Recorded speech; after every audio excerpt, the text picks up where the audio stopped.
everyone, it's Nina. Thank you for joining me for a new Studio Monday, and we're going to be featuring the Simon Says Stamp Quintuple Slider die set, along with the new Spring Flowers 4 stamp and die set.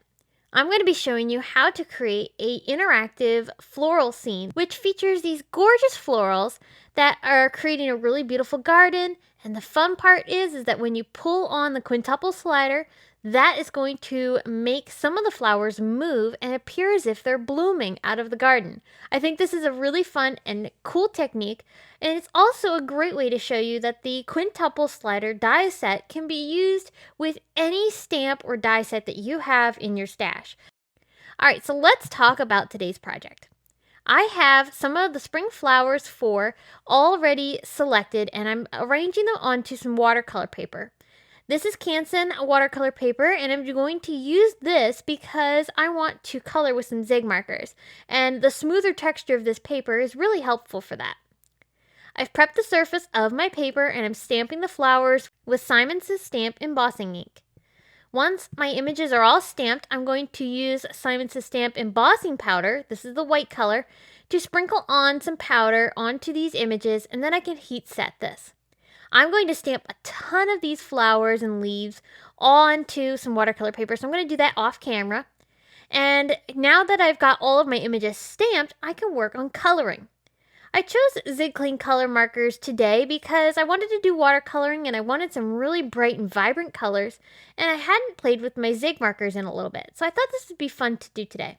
Now bear in mind that you can use any mediums you prefer to color in your images. I just chose watercolors because I just felt like doing that for this particular card. The Zig markers I'm using today, I've kind of narrowed down to just a few colors, which I do have linked below in the video description or over on the blog. And I'm just mixing the colors together as I watercolor, creating these really nice variations in texture and tone. I think this is a really great way to give your florals and watercoloring some interest. By mixing a couple colors together, you get really awesome and unexpected results because each petal and each flower leaf is going to look completely different. And don't forget that when you're using Zig Clean color markers, because these are brush tips, you can go ahead and add more color down onto your watercoloring even while things are still wet, and it's not going to damage your markers. So I'm just going to finish up the coloring by coloring a few more flowers.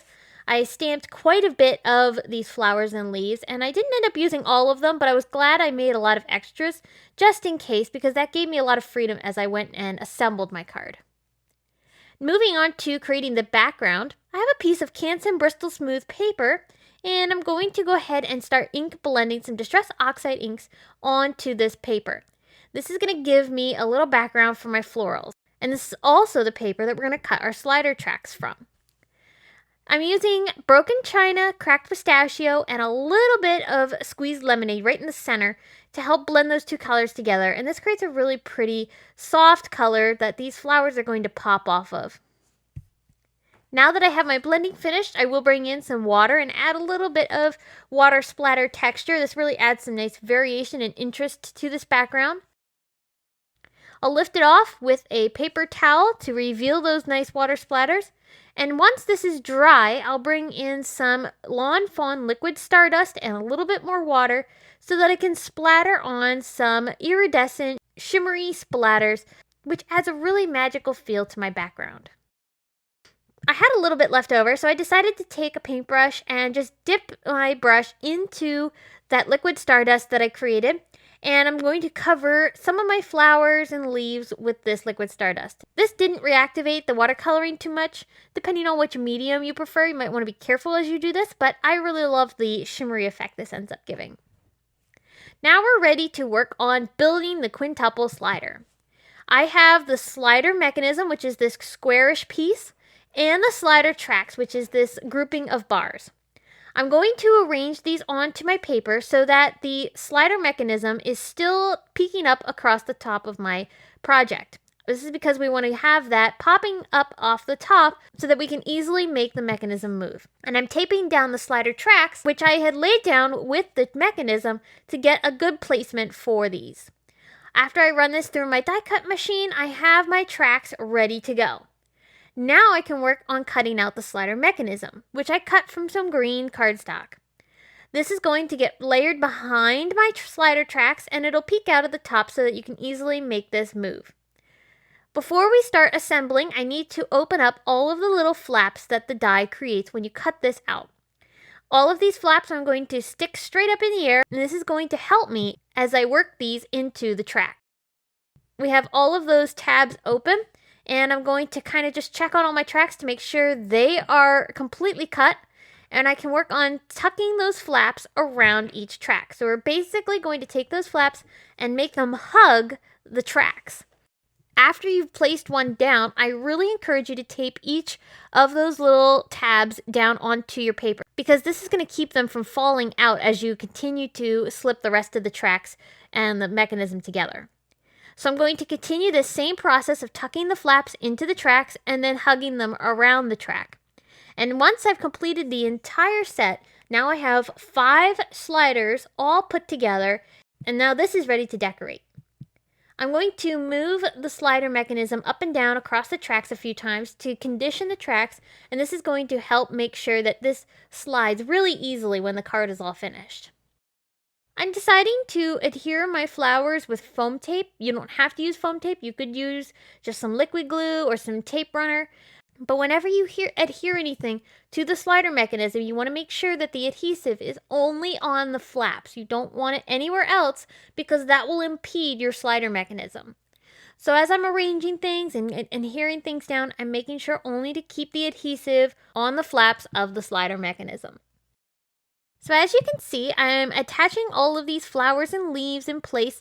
I've already adhered down all of the flowers that are attached to the slider mechanism.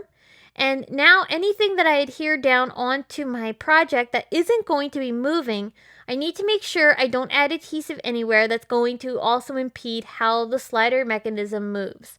So you just want to be careful as you adhere things down to not put anything anywhere where it's going to impact the flowers that are moving here. So every once in a while, as I adhere things down, I'm making sure to pull on my slider mechanism just to make sure things are moving nice and smoothly. Here's my flower garden, pretty much finished and completed. I really love how this looks, and we're ready to attach this down onto our card base. I like to use double-sided adhesive on the back side of my slider tracks, so that way this is a nice strong bond onto my card.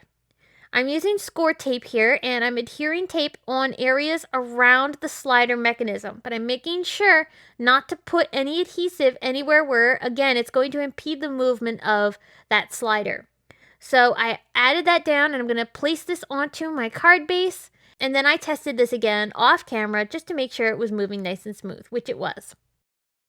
In the Quintuple Slider die set, there is also a cute little arrow die, and this is so that you can attach this to the top of the slider, which will let the recipient know that they need to pull on this piece. And then that will allow them to move the slider mechanism and create the fun interactive element that this card has. To complete my card, I decided to pull out a sentiment from the Look for the Rainbows stamp set. This is an older Simon stamp set that is one of my favorites. And I'm going to use this sentiment that says, "Sending a bouquet of happy thoughts." Thought this would look really cool with the floral arrangement. I embossed that in white onto some black cardstock, and then I'll pop that up on top of one of the flowers that move. For a final finishing touch, I did bring in some sequins from the Simon Says Stamp April Showers mix. I thought this really looked pretty with the rest of these flowers and really captured the colors nicely. I'm making sure to place them in areas where they're not going to be in the way of the slider mechanism. Again, as you put things together like this, just make sure you're paying attention to where you're putting things so that when you pull on the slider like this, you get the really awesome interactive element of these flowers blooming out of your garden. And it's a really awesome and fun technique using this Quintuple Slider die set and our new Simon Says Stamp Spring Flowers 4 stamp and die set. I hope that you enjoyed today's project, showing you how you can use this Quintuple Slider die with pretty much anything you already own. So in this case, I used these awesome flowers to create this really interactive scene that is so much fun. And I hope that you enjoyed today's project as much as I have putting it together. Thanks so much for tuning in today. I will be back again very soon with more inspiration for you. But until next time, I hope you have a wonderful day. Bye!